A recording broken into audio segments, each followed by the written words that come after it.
Hello student, I am sir. आज हम start करने जा रहे हैं प्रश्नावली 1.1।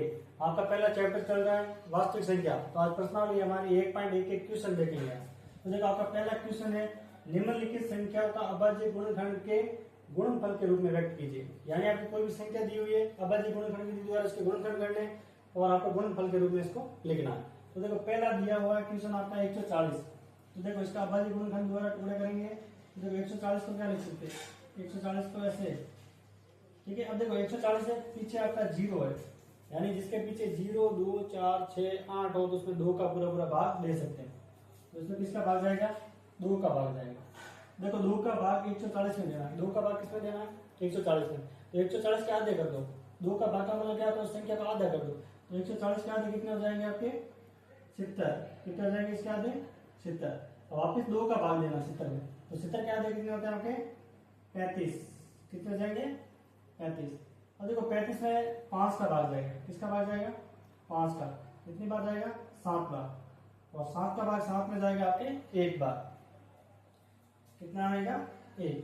तो देखो अभाज्य गुणनखंड क्या जाएंगे इसके, 140 थे। पहले देखो 2 का भाग दिया, 140 क्या 70 हो गए, वापस 2 का भाग दिया तो उसके आगे 35 हो गए। फिर 5 का भाग दिया 7 बार, 7 में 7 का भाग गया 1 बार। अब इसने पूछा है कि अभाज्य गुणनखंड यानी इनके टुकड़ों को गुणनफल के रूप में लिखना है। तो 140 के देखो इसमें 2 कितनी बार आया, 1, 2, 2 बार आया, तो 2 की घात 2। फिर 5 आपका 1 बार आया और 7 आपका 1 बार आया। तो इसके अभाज्य गुणनखंड क्या आ जाएंगे, 2 की घात 2 इंटू 5 इंटू 7। फिर देखो ये इसका दिया दूसरा क्वेश्चन 156।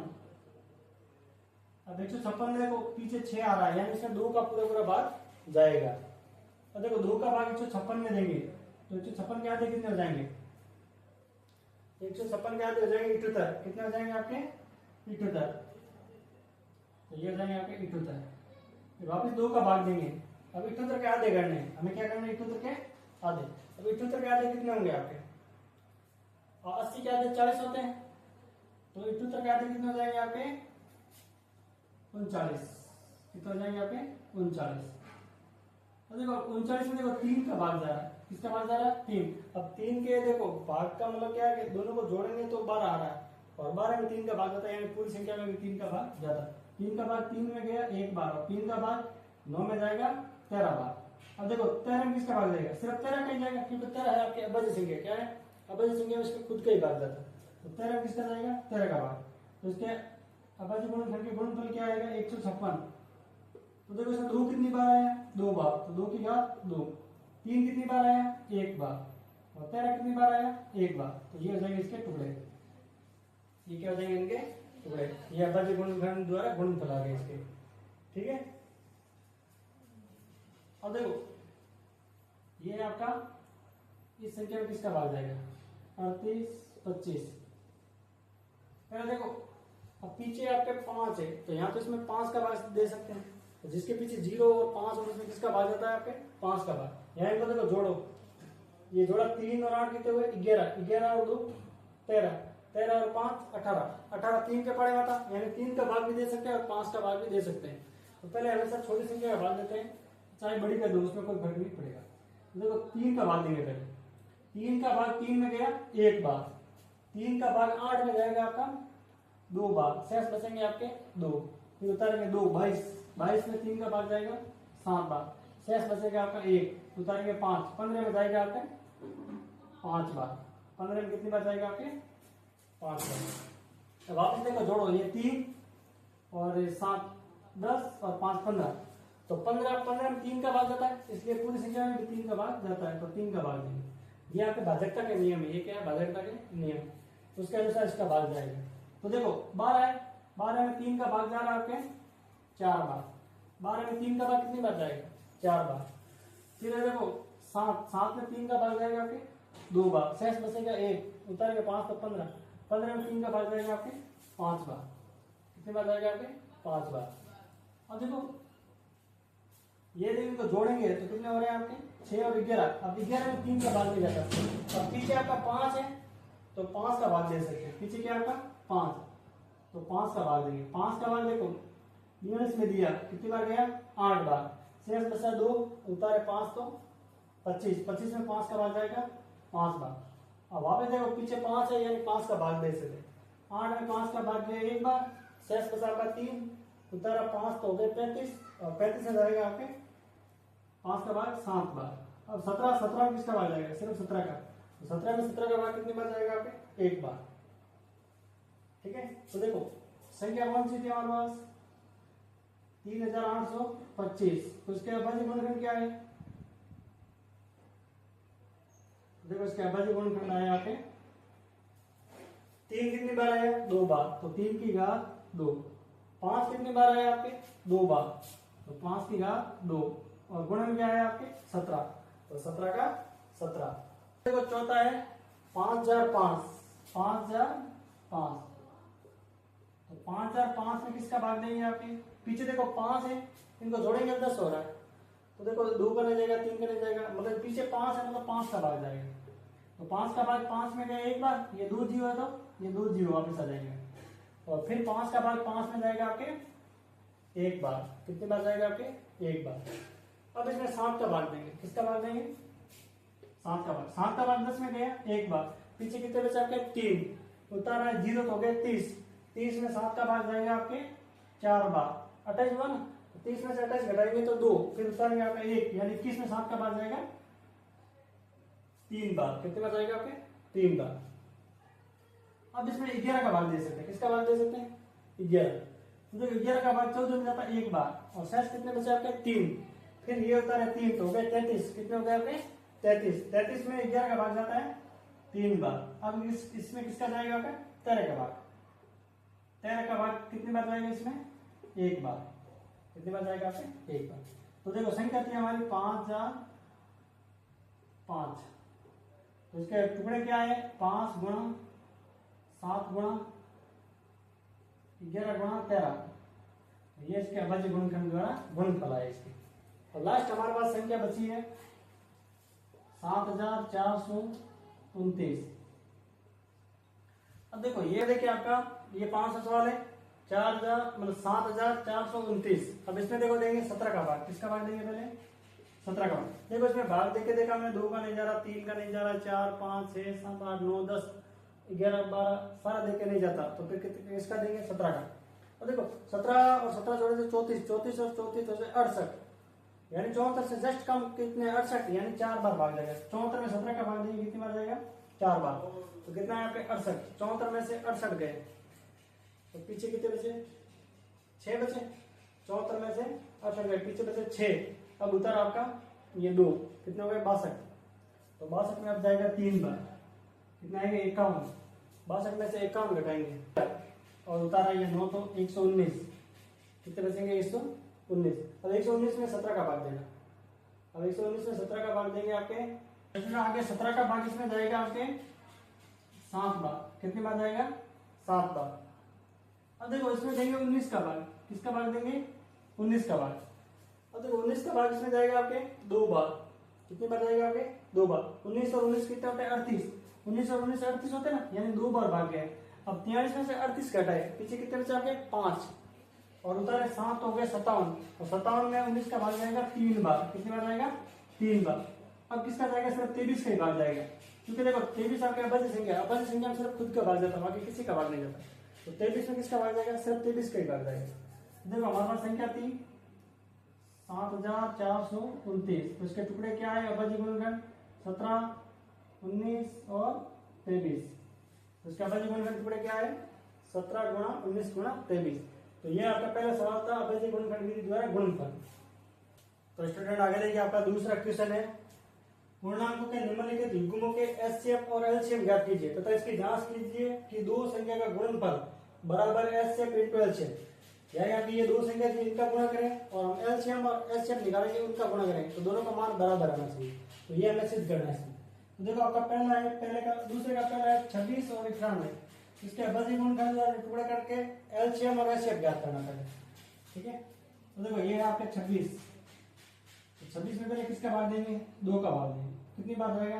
13 बार। अब 13 में किसका भाग जाएगा? 13 का। देखो आपका 26 था, 26 में 2 का भाग दिया, तो 26 में 2 का भाग दिया 13 बार, तो 13 में 13 का भाग दिया तो 1 बार। ये आपके 91, कितने आपके अब 91 में देखो 7 का भाग देंगे। अब पहले किसका भाग देंगे 91 में? 7 का भाग।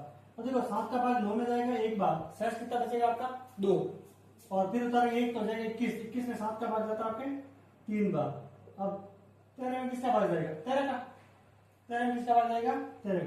तो देखो हमारे पास 26 थे, 26 के टुकड़े क्या है आपके 2 गुणा 13, 2 गुणा 13, और फिर थे हमारे पास 91, हमारे पास क्या थे 91, इसके टुकड़े क्या है आपके पास, इसके पास 7 इंटू 13, 7 इंटू 13।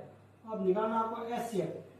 देखो एचसीएफ में मैंने आपको बताया था कि छोटी से छोटी घात लेनी है, हमने पढ़ा था उदाहरण में, छोटी से छोटी घात लेनी है और कॉमन संख्या लेनी है। तो देखो इसमें कॉमन क्या आ रहा है, इसमें ये 13 ही आ रहा दोनों में, बाकी तो कुछ नहीं आ रहा, तो इसका एचसीएफ क्या आ जाएगा 13। ऐसी संख्या लेनी है जो दोनों में हो, जो दोनों में हो, तो एचसीएफ कितना आएगा आपका 13। तो देखो एलसीएम, एलसीएम में क्या करते हैं बड़ी से बड़ी घात लेते हैं और सारी संख्या लेते हैं। तो देखो ये 2 है तो 2 लेंगे, 7 है तो 7 लेंगे, 13 देखो 2 बार है तो 1 बार लेना, यानी सभी संख्या लेंगे, ये 2 बार है तो 1 बार लेना। और देखो 2 का गुणा 7 से किया तो 14, 14 गुणा 13 से करेंगे तो 182, तो एलसीएम कितना आ जाएगा 182। अब ये देखो क्या लिखा हुआ है, संख्या का गुणनफल, दो संख्या गुणनफल बराबर एचसीएफ इनटू एलसीएम, तो ये आपको बराबर लाना है।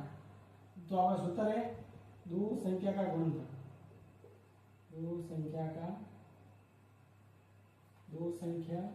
का गुणनफल,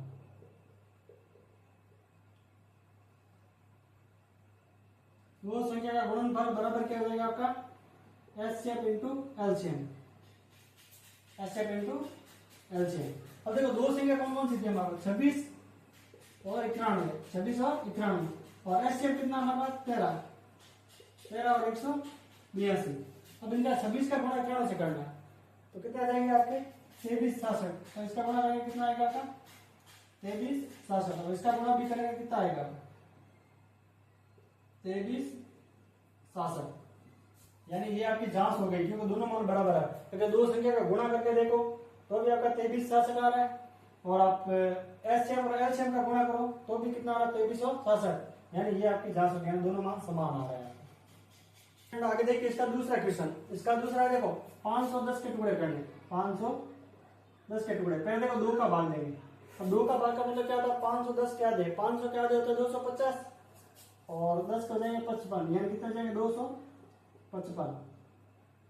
अब देखो 255 हो गए, अब किसका भाग देंगे इसमें, देखो पूरा जोड़ो आप, देखो इसमें 5 का, देखो पीछे 5 है यानी 5 का भाग तो जाएगा, उसके अलावा देखो किसका भाग जा रहा है 5 और 5 10, 10 और 2 12, 12 देखो 12 में 3 का भाग जा रहा है, 3 के बारे में आता है 12, तो 3 का भाग भी जाएगा, तो 3 का भाग 25 में जाएगा, तो कितनी बार जाएगा 3 8 24, तो कितनी बार जाएगा 8 बार जाएगा, 24 पीछे बचा 1 उतारा है 15, तो मतलब 5 उतारा कितना हो गया 15, 15 में जाता है आपका 5 बार। अब देखो इनको जोड़ो तो कितना हो रहा है आपका 13, तो 13 हो रहा है तो 3 का नहीं जाएगा, अब पीछे 5 है तो किसका जाएगा 5 का भाग जाएगा, तो 5 का भाग इसमें देंगे तो जाएगा 17 बार, कितनी बार जाएगा आपका 17 बार, और 17 में 17 का भाग जाएगा आपके 1 बार, 17 में 17 का भाग कितनी बार जाएगा आपके 1 बार। अब ये आपके 92 कितने हैं 92, अब देखो इसमें 2 का भाग देंगे तो 92 के आधे करने, 92 के आधे कितने होते हैं आपके, 92 के आधे होते हैं आपके 46, कितने होते हैं आपके 46, तो वापस 2 का भाग देंगे, 46 के आधे होते हैं आपके 23, और 23 में किसका भाग जाएगा 23 का, 23 में किसका भाग जाएगा आपके 23 का। देखो ये हो गया हमारे टुकड़े, देखो 510 के टुकड़े क्या है आपके पास 2 गुणा 3 गुणा 5 गुणा 17, तो ये क्या है 2 गुणा 3 गुणा 5 गुणा 17, तो 23 के टुकड़े क्या आए आपके 2 गुणा 3 गुणा 5 गुणा 17, और आपके 92 के टुकड़े किए तो यह है आपके 2 गुणा 23, 2 गुणा 23। अब आपको क्या निकालना एचसीएफ, अब एचसीएफ में क्या करना आपको दोनों में संख्या हो वो लेनी है, छोटी छोटी घात लेनी है। तो देखो दोनों में कौन सी सिर्फ 2 ही दिख रहा है, सिर्फ क्या दिख रहा है आपको 2 ही दिख रहा है, तो ये आ जाएगा आपका 2, ठीक है। फिर निकालना आपको एलसीएम, एलसीएम में क्या करना सभी संख्या लेंगे, तो देखो ये 2 बार है तो 1 बार लेंगे, फिर ये वाला 2 है, फिर आपका 3 है, फिर आपका 5 है, फिर आपका 17 है, फिर आपका 23 है। ठीक है, तो एलसीएम में सारी संख्या लेंगे, जितनी भी संख्या बच गई वो सब लेने का। एचसीएफ में क्या है, दोनों में होनी चाहिए वो संख्या लेंगे एचसीएफ में। तो देखो अब सबका गुणा करो, तो ये कितना आ रहा है आपके 23,460। अगर सबका गुणा करेंगे ना तो कितना आएगा, 23,460। अब देखो, अब हमें सूत्र में मान रखना, दो संख्या का गुणनफल, दो संख्या का गुणनफल, दो संख्या का गुणनफल बराबर क्या होता है, एचसीएफ इंटू एलसीएम। दो संख्या का गुणनफल क्या आएगा, एचसीएफ इंटू एलसीएम। दो संख्या कौन सी है हमारे पास, 510 और आपके 92, और एचसीएफ कितना आपका 2, और एलसीएम कितना आपका 23,460, 23,460। अब इसका गुणा करेंगे ना तो ये आ जाएंगे आपके 46,920, और इसका भी कितना आएगा 46,920, 46,920। तो देखो अब जब दो संख्या गुणा किया तो भी वही आंसर आए, और एचसीएफ और एलसीएम का गुणा किया वही सेम आंसर आए, तो ये आपके सत्यता की जांच हो जाएगी इसकी, यानी ये आपका सही क्वेश्चन। तो स्टूडेंट आगे देखिए, आपका इसका तीसरा क्वेश्चन है 336 और 54 के टुकड़े करना है। देखो 336 है, अब देखो इसमें 2 का भाग देंगे, किसका भाग देंगे, 2 का भाग, 2 का भाग देंगे तो 336 क्या आते कितने होते हैं, 336 क्या देगा, 300 का देते 150, और 36 का देते हैं 18, तो 168, कितना जाएगा ये 168। ठीक है, देखो 300 का होते हैं 150, और 36 का होते हैं 18, 150 और 18 कितने हो जाएंगे 168। वापिस 2 का भाग देंगे, 2 का भाग देखो 16 में जाता है 8 बार, और 8 में जाता है 4 बार, वापिस 2 का भाग देंगे तो 8 में जाता है 4 बार, और 4 में जाएगा 2 बार। अब देखो इसमें 2 का भाग देंगे 21 बार जाएगा, अब देंगे 3 का भाग 7 बार जाएगा, और 7 का भाग 7 में जाएगा 1 बार, इसके टुकड़े आएंगे ये आपके, और ये आपके 54 में देखो 2 का भाग देंगे तो जाएगा आपका 27 बार, और 27 में जाएगा 3 का भाग, कितना जाएगा 9 बार, इसमें 3 का भाग जाएगा 3 बार, और 3 का भाग 3 में जाएगा आपके 1 बार। ठीक है, तो ये आ गया आपका 54 के टुकड़े। अब देखो हमारे पास संख्या कौन सी थी 336, और एक हमारे पास थी 54। अब देखो 336 में देखो इसमें 2 कितनी बार है, 1 2 3 4, 2 कितनी बार है इसमें आपके 4 बार, तो 2 की घात क्या जाएगी 4, 3 आपका 1 बार है तो ये आपका 3, और 7 आपका 1 बार है। 54 में देखो 2 कितनी बार है आपका 1 बार, और 3 कितनी बार है 3 बार, तो 3 की घात 3। ठीक है, 3 की घात 3। अब हमें क्या निकालना एचसीएफ, पहले क्या पूछा आपको एचसीएफ। एचसीएफ में क्या करना है आपको, दोनों में हो वो संख्या लेनी और छोटी से छोटी घात लेनी। तो देखो दोनों में 2 है और 3 है, 7 तो है नहीं, वो लेना नहीं। देखो 2 दोनों में छोटा कौन सा है, ऐसे में क्या होता है छोटी से छोटी घात है, छोटा पद देते हैं। तो देखो 2 की घात 4 बड़ा है, 2 की घात 1, तो 2 की घात 1 लेंगे। और यहाँ पे देखो बड़ा कौन सा 3 दोनों में, तो 3 में देखो 3 की घात 1 लेंगे। ठीक है, तो देखो 2 की घात 1 का मतलब क्या होता है 2 ही होता है, और 3 की घात 1 का मतलब क्या होता है 3, यानी 2 गुणा 3 कितने हो गए आपके 6, तो ऐसे कितना आएगा आपका 6। अब लेना आपको एलसीएम, क्या लेना आपको एलसीएम। तो देखो एलसीएम में क्या करना आपको, दोनों में वो एक बार लेना, लेकिन बड़ी से बड़ी घात लेनी है और सभी संख्या लेनी। तो देखो 2 दोनों में बड़ा कौन सा है 2 की घात 4, 3 दोनों में बड़ा कौन सा है 3 की घात 3, और फिर 7 है तो आपको 7 भी लेना है। ठीक है, 2 की घात 4 यानी 2 की घात 4 का मतलब था 2 गुणा 2 गुणा 2, यानी 2 को 4 बार गुणे लिखना है। तो 2 गुणा 2 कितना हो गया 4, 4 गुणा 2 8, 8 गुणा 2 16, और ये इसको 3 बार गुणा लिखेंगे तो कितना हो जाएगा आपका 27, कितना हो जाएगा 27, और ये 7, और 7 का गुणा करोगे आपका तो कितना आएगा 3024, कितना आ जाएगा ये 3024। तो देखो आपका सूत्र क्या है, दो संख्या का गुणनफल, दो संख्या का गुणनफल बराबर क्या होता है एचसीएफ इंटू एलसीएम। देखो दो संख्या का गुणनफल बराबर क्या होता है एचसीएफ इंटू एलसीएम। तो देखो दो संख्या कौन सी थी हमारे पास 336 इंटू आपके 54, और बराबर में एचसीएफ कितना है हमारे पास 6 और एलसीएम कितना आपका 3024।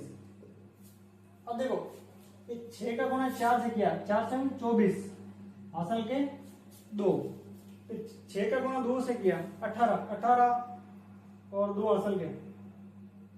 देखो 6 का गुणा 4 से किया तो 24 असल के 2 और 6 का गुणा 2 से किया तो कितने हो गए 12 और 2 असल के 14 असल की 1।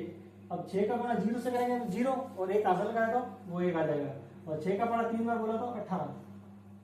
तो देखो ये आ जाएगा 18,144 और इसका गुणा करोगे तो कितना आएगा आपका 18,144। यानी दोनों मान बराबर आ रहे हैं। तो ये आपके जांच हो गए इसकी। स्टूडेंट आगे देखिए आपका तीसरा क्वेश्चन है अभाज्य गुणनखंड विधि द्वारा निम्न पूर्णांकों के एलसीएम और एचसीएफ ज्ञात कीजिए। तो देखो ये आपके इस बार 3 संख्या दी हुई, आपको एलसीएम और एचसीएफ ज्ञात करना है। तो देखो आपका 12 है, तो देखो 12 का अभाज्य गुणनखंड, देखो विधि कौन सी अभाज्य गुणनखंड है, टुकड़े करके और निकालना। तो देखो ये आपके 12, तो 12 में किसका भाग देंगे पहले 2 का भाग, 2 का भाग 12 में गया 6 बार, 2 का भाग 6 में गया 3 बार और 3 में 3 का भाग गया 1 बार। फिर आपका 15, फिर क्या है आपका 15 में देखो 2 का भाग देंगे, 2 का भाग जाएगा नहीं, 15 में 2 का भाग नहीं जाएगा क्योंकि पीछे देखो पीछे 0 2 4 6 8 होना चाहिए। तो देखो 15 में 3 का भाग जाता है, किसका भाग जाता है 3 का भाग, कितनी बार जाता है 5 बार और 5 का भाग 5 में गया 1 बार।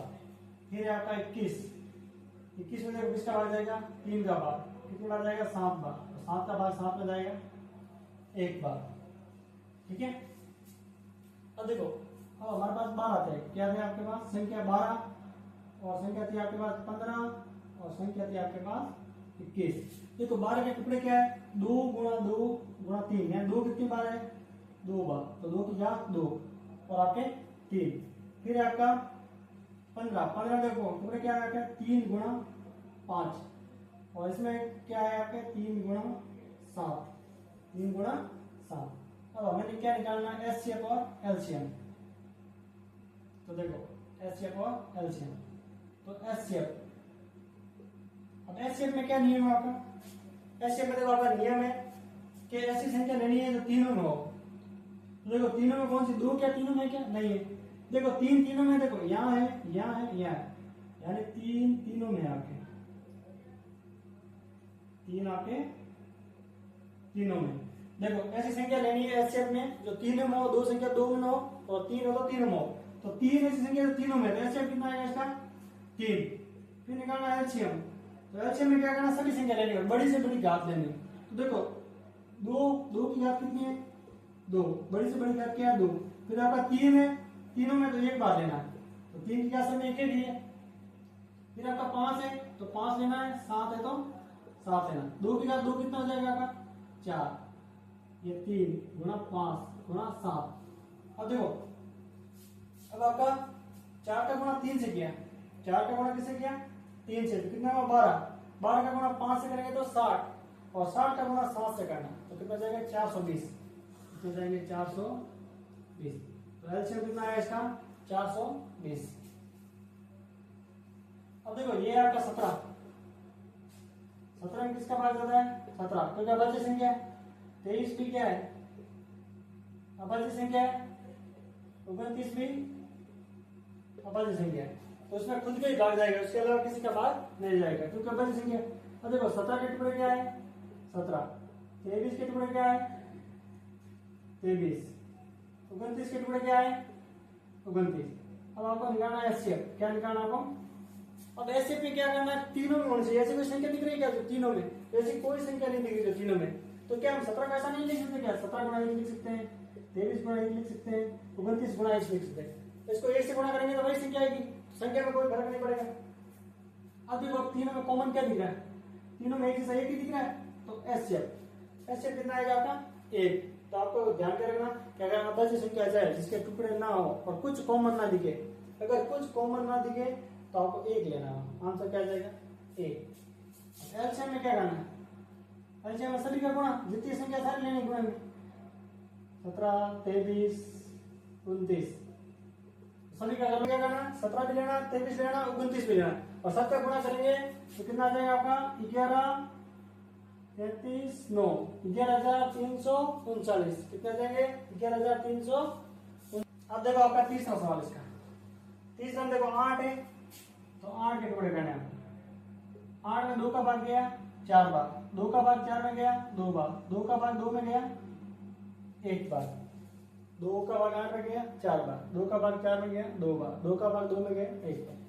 फिर आपका 9 में किसका भाग देंगे 3 का भाग, कितनी बार जाएगा 3 बार, और 3 का भाग 3 में जाएगा 1 बार।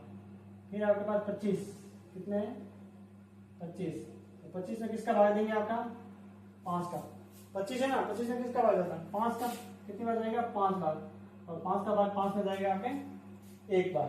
अब देखो 8 थे हमारे पास, 9 थे हमारे पास, 25 थे। 8 के टुकड़े क्या है 2 कितनी बार आया इसमें 3 बार, तो 2 की घात 3। 9 में 3 कितनी बार आया 2 बार, तो 3 की घात 2। 25 में 5 कितनी बार आया 2 बार, तो 5 की घात 2। अब आपको निकालना है एचसीएफ। क्या निकालना है इसका एचसीएफ। तो अब इसमें कोई कॉमन दिख रहा है क्या, अब बताओ। इसमें कोई ऐसी संख्या है जो ले सकते हैं जो तीनों में हो, तो ऐसी कोई संख्या नहीं है जो तीनों में जो कॉमन ले सकते हैं। अगर कुछ कॉमन है कुछ ना दिखे तो क्या लेना आपको एचसीएफ 1। अगर तीनों में ऐसी कोई संख्या ना दिखे जो तीनों में हो तो फिर ऐसे आपको 1 लिखना है। क्या लिखना है 1। और एलसीएम तो आपको पता है सारी संख्या लेनी है, 2 की घात 3 भी लेना है, 3 की घात 2 भी लेना है, और 5 की घात 2 भी लेना है। देखो 2 की घात 3 कितना होता है आपका 8, 2 को 3 बार गुणा करोगे तो 8, 3 की घात 2 या 3 गुणा 3 कितना होता है आपके 9, और 5 की घात 2 कितना होता है आपके 25, 5 गुणा 5 कितना होता है 25।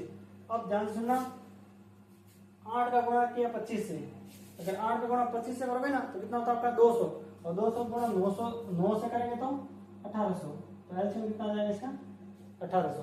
तो ये थे आपका एलसीएम और एचसीएफ। तो स्टूडेंट आगे देखिए आपका चौथा क्वेश्चन है कि देखो एचसीएफ, देखो एचसीएफ आपका दिया 306 और 657 संख्या का, एचसीएफ आपका 9, और एलसीएम आपको इन संख्या का ज्ञात करना। तो पहले देखना दिया हुआ है, पहले क्या लिखेंगे हम हल में दिया है यानी हमें क्या क्या दिया हुआ है वो लिखना है। तो दिया हुआ क्या है 2 संख्या है, क्या दी हुई हमें 2 संख्या है। तो 2 संख्या दी हुई है आपके 306 और 757, 2 संख्या दी हुई है, और आपको एचसीएफ दिया हुआ, और क्या दिया आपका एचसीएफ। ये निकाल देखो ये 2 संख्या है, तो 2 संख्या दी हुई है और इसका एचसीएफ यानी 2 दिया हुआ। ज्ञात करना है आपको, ज्ञात क्या करना है, ज्ञात करना आपको एलसीएम। क्या ज्ञात करना आपको एलसीएम। तो देखो हमने अभी सूत्र पढ़ा था कि 2 संख्या का गुणनफल बराबर होता है एलसीएम इनटू एचसीएफ। तो देखो सूत्र क्या है आपका एलसीएम निकालना, तो इसको ऐसा लिख सकते हैं एचसीएफ इनटू एलसीएम बराबर 2 संख्या का गुणनफल, 2 संख्या का गुणनफल। तो देखो एचसीएफ इनटू एलसीएम बराबर 2 संख्या का गुणनफल। तो एचसीएफ का मान कितना दिया आपका 9 इनटू एलसीएम, एलसीएम तो हमें निकालना है, तो एलसीएम का एलसीएम 2 संख्या गुणनफल यानी 2 संख्या का गुणा। तो 2 संख्या कौन सी दी हुई है हमारे पास 306 इनटू 757, ये 2 संख्या का गुणनफल। ठीक है, अब आपको क्या निकालना है एलसीएम, हमें निकालना क्या आपका एलसीएम। तो ये आपका 306 और ये आपका 757, ये 9 आपका गुणन है, उस साइड भेजेंगे तो कहां चला जाएगा भाग में चला जाएगा। ये 9 गुणन है ना, इस साइड भेजेंगे तो भाग में। अब 9 का भाग चाहे इसमें 2 चाहे इसमें 2, किसी में एक में देना है, तो 9 का भाग हम इसमें दे रहे हैं। तो 2 का पड़ा 3 बार बोलेंगे 27 में 3 बार भाग गया, फिर शेष बचे आपके 3 उतारे 6 36 में जाता है 4 बार, तो कितना है आपके 34, इसमें भाग दिया तो कितना है आपके 34। तो देखो एलसीएम क्या जाएगा 34 इंटू आपका 757, इसका गुणा करेंगे तो ये आएगा 22 33 और 8, 22 33 और 8, 22,338, इसका क्या आ जाएगा एलसीएम। तो स्टूडेंट आगे देखिए आपका 5वां क्वेश्चन है कि जांच कीजिए कि क्या किसी प्राकृत संख्या n के लिए 6 की घात n अंक 0 पर समाप्त हो सकती क्या। अब आपको बताना है कि 6 की घात n यानी कोई भी 1 2 3 4, 6 की घात 2 हो 6 की घात 3 हो, वो आपको बताना कि 0 पर समाप्त होगी या नहीं। तो इसका हल क्या लिखना आपको, देखो इसका हल लिखना आपको कि प्राकृत संख्या n जो है 6 की घात n क्या लेना है आपको, 6 की घात n अंक 0 पर समाप्त नहीं होगी, 0 पर समाप्त नहीं होगी। अब कारण भी लेना है, देखो अब देखो 6 की घात n है ना, 6 की घात n अंक 0 पर समाप्त नहीं होगी। कारण क्या है, क्योंकि देखो कारण है क्योंकि 6 की घात n का गुणनखंड, n का गुणनखंड 2 की घात n इंटू 5 की घात n के रूप का नहीं है, रूप का नहीं है।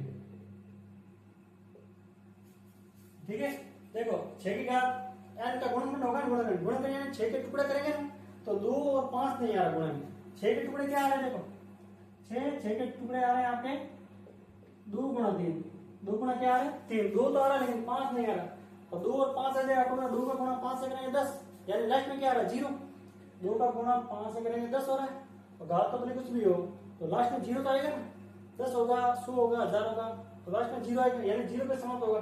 अब 6 के टुकड़े क्या है 2 गुणा 3, तो ये 0 पे कभी समाप्त नहीं होगा। तो क्यों नहीं होगा, क्योंकि ये 2 गुणा 5 नहीं आ रहा, इसके टुकड़े ना 6 के गुणनखंड, तो 2 गुणा 5 नहीं आ रहा। आगे देखिए आपका छठा क्वेश्चन है, व्याख्या कीजिए कि 7 गुणा 11 गुणा 13 प्लस 13 और 7 गुणा 6 गुणा 5 गुणा 4 गुणा 3 गुणा 2 गुणा 1 प्लस 5 भाज्य संख्या क्यों है, ये आपको बताना है, ये भाज्य संख्या है, ये भाज्य संख्या क्यों है, कारण बताना। तो देखो पहली संख्या, देखो आपकी पहली संख्या हल में क्या लिखोगे,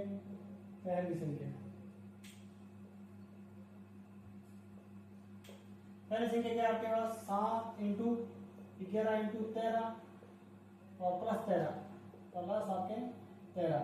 अब देखो इनमें से कॉमन क्या आ रहा है आपका 13 कॉमन आ रहा है, 13 और गुणा, देखो 13 यहाँ भी है 13 यहाँ भी है, बीच में प्लस है, 13 कॉमन आ रहा है।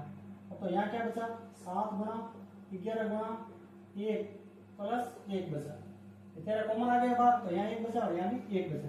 तो देखो 13 गुणा 7 का गुणा 11 से किया 1 से किया तो कितना है 77, कितना है 77 और प्लस में क्या आपका 1, तो 13 गुणा 77 में 1 जोड़ा तो कितना हो गया आपका 78। तो 13 गुणा, अब 78 के टुकड़े क्या लिख सकते हैं हम, 13 गुणा 6 यानी 2 गुणा 3, 13 गुणा 3 गुणा 2, 78 के हम और टुकड़े लिख सकते हैं ना, 3 गुणा मतलब 13 गुणा 3 गुणा आपके 2। तो इसका मतलब क्या है, ये क्या है, ये भाज्य संख्या क्यों है, देखो हमने पढ़ी थी अंक गणित के आधारभूत पर में, अंक गणित के आधारभूत पर में क्या है कि किसी भी भाज्य संख्या को अपज्य संख्या के गुणा के रूप में लिख सकते हैं, गुणनफल के रूप में लिख सकते हैं। ये सारी अपज्य संख्या, ये कौन सी है, सारी अपज्य संख्या, और जितनी भी अपज्य संख्या गुणन होगी तो वो भाज्य संख्या होगी, क्योंकि अंक गणित के आधारभूत पर में से। तो यहाँ कारण क्या लिखेंगे, अंक गणित की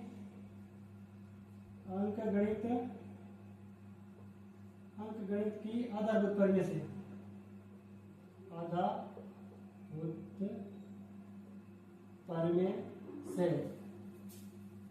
में से, ये भाज्य संख्या, ये भाज्य संख्या अंक गणित के आधारभूत पर में कहते हैं किसी भी भाज्य संख्या को अभाज्य संख्या के गुणा के रूप में लिख सकते हैं। तो ये सारी अभाज्य संख्या के गुणा के रूप में, तो ये आपकी भाज्य संख्या है। इसी प्रकार देखो ये आपकी संख्या दी हुई है 7 गुणा 6 गुणा 5 गुणा 4 गुणा 3 गुणा 2 गुणा 1 और प्लस क्या आते हैं 5। ठीक है, तो कॉमन क्या आ रहा है, देखो 5 यहाँ भी है 5 यहाँ भी, तो कॉमन ले लो 5। तो यहाँ क्या बचेगा आपका 7 गुणा 6 गुणा 4 गुणा 3 गुणा 2 गुणा 1 और प्लस का 1। ये देखो 5 गुणा 7 का पढ़ा बोला 6 बार, तो कितने हुए 42, 42 का पढ़ा 4 बार बोला, तो 42 और 42 कितने हो गए आपके, ये हो गया आपके 84। फिर 3 का गुणा किया 2 से गुणा यानी 1008, कितना आ रहा है आपके 1008 और उसमें जोड़ा 1 आपका, तो 5 गुणा 1008 में 1 जोड़ा तो 1009। अब देखो ये आपके दो अभाज्य संख्या का गुणा, दो अभाज्य संख्या का क्या है गुणा। तो अब ये आप कारण क्या लिख लो, वही सेम, ये वाला सेम लिख लेना, ये वाला सेम लिख लेना कि अंक गणित के आधारभूत पर में से ये भाज्य संख्या है, तो भाज्य संख्या हमें पता है कि इसको अभाज्य संख्या के गुणा के रूप में लिख सकते हैं। तो स्टूडेंट आगे देखिए आपका लास्ट क्वेश्चन है 7वां, किसी खेल के मैदान के चारों ओर एक वर्ताकार पथ है, यानी ये आपका एक वर्ताकार पथ है, ठीक है। इस मैदान का एक चक्कर लगाने में सोनिया को 18 मिनट लगते हैं, यानी सोनिया यहाँ खड़ी है और यहाँ से चलना प्रारंभ करती है और इनको 18 मिनट लगते हैं। सोनिया को कितने मिनट लगते हैं? सोनिया को लगता है आपके 18 मिनट। सोनिया 18 मिनट, यानी सोनिया यहाँ से स्टार्ट करती है और चक्कर लगाती है तो 18 मिनट लगती है। जबकि इसी मैदान का एक चक्कर लगाने में रवि को 12 मिनट लगते हैं, यानी यहाँ एक रवि है, रवि भी यही खड़ा है, तो रवि को कितने मिनट लगते हैं? 12 मिनट। तो रवि भी देखो, सोनिया एक चक्कर पूरा लगाएगी तो उसको 18 मिनट लगेंगे, और रवि पूरा चक्कर लगाएगी तो रवि को कितने मिनट लगेंगे? 12 मिनट लगते हैं, ठीक है। तो मान लीजिए वे दोनों एक ही स्थान और एक ही समय पर चलना प्रारंभ करें। क्या बोल रहा है कि एक ही स्थान, यानी यहाँ से और एक ही समय, दोनों एक ही टाइम पे एक ही स्थान से चलना प्रारंभ करते हैं और एक ही दिशा में, यानी एक ही दिशा में जा रहे हैं, विपरीत दिशा में, एक ही दिशा में जा रहे हैं वापस। तो कितने समय बाद वे पुनः प्रारंभिक स्थान पर मिलेंगे, यानी कितने समय बाद ये एक चक्कर लगा के आएंगे, तो कितने समय बाद दोनों एक ही स्थान पर वापस मिलेंगे। तो इसमें क्या करना? एलसीएम ज्ञात करना। क्या ज्ञात करना आपको? एलसीएम। और में क्या लिखना आपको? एलसीएम ज्ञात करना। एलसीएम ज्ञात करना। एलसीएम किसका ज्ञात करना है? 12 और 18। हमारा संख्या कौन सी है? 12 और 18। देखो 18 में किसका भाग देंगे? 2 का भाग। कितनी बार जाएगा आपके? 9 बार। 3 का भाग 9 में जाएगा 3 बार, और 3 का भाग 3 में जाएगा आपका 1 बार, और ये आपका 12। 2 का भाग जाएगा आपका 6 बार, 2 का भाग जाएगा आपका 3 बार, और 3 का भाग जाएगा आपके 1 बार। तो देखो 18 के टुकड़े क्या है? 2, और 3 कितनी बार है? 2 बार है, तो 3 की घात 2, और ये आपके 12, तो 12 के टुकड़े क्या है? 2 की घात 2, 2 कितनी बार आपके? 2 बार, 2 की घात 2, और इनको आपके 3, ठीक है। तो देखो आपको एलसीएम निकालना है। एलसीएम क्या करना? दोनों में देखना है और बड़ी से बड़ी घात लेनी है और सारी संख्या लेनी है। तो देखो 2 में बड़ा कौन सा है? 2 की घात 2। फिर आपको 3 में देखना है, 3 में बड़ा कौन सा है? 3 की घात 2। 2 की घात 2 क्या होता है? 4, और 3 की घात 2 क्या होता है? आपके 9, और 4 का मान 9 से करेंगे तो 36। 4 का मान 9 से करेंगे क्या जाएगा? 36। तो देखो, तो आंसर क्या आएगा हमारा? सोनिया और रवि 36 मिनट बाद, 36 मिनट बाद सोनिया और रवि 36 मिनट बाद वे पुनः प्रारंभिक स्थान पर मिलेंगे। बाद वे पुनः प्रारंभिक स्थान पर मिलेंगे, यानी सोनिया और रवि पूरा चक्कर लगाए वापस से ना 36 मिनट बाद मिलेंगे आपके, ठीक है। तो ये आपका